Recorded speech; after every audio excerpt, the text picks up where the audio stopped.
In my opinion and experience about the tools and information and skills that you need for your job search to be successful and to reach your employment and career goals is you must understand the labor market.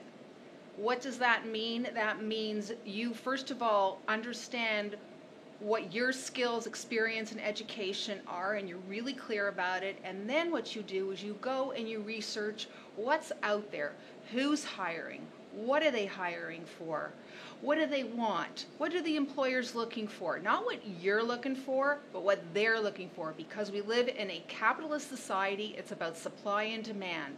And there's a lot of professionals that I work with that are in sectors like architecture, business, finance. There's a lot of competition. So in order for you to figure out where am I going to fit into the current labor market, you need to go out there, research job postings, research companies that you're interested in working at that you think could use your skills and abilities, use your social media, your LinkedIn, your Twitter, your Facebook, to figure out, find out who you can talk to.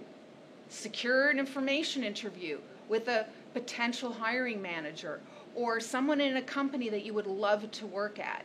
This is how you gather information and you figure out what the labor market looks like so that you can figure out how can I fit in with my current skills and abilities, or what do I need to go and learn? Maybe I don't have AutoCAD, and maybe architecture, the architecture firms are looking for someone with AutoCAD. Well, then you need to go and get that AutoCAD or figure out how you're going to get that in your portfolio.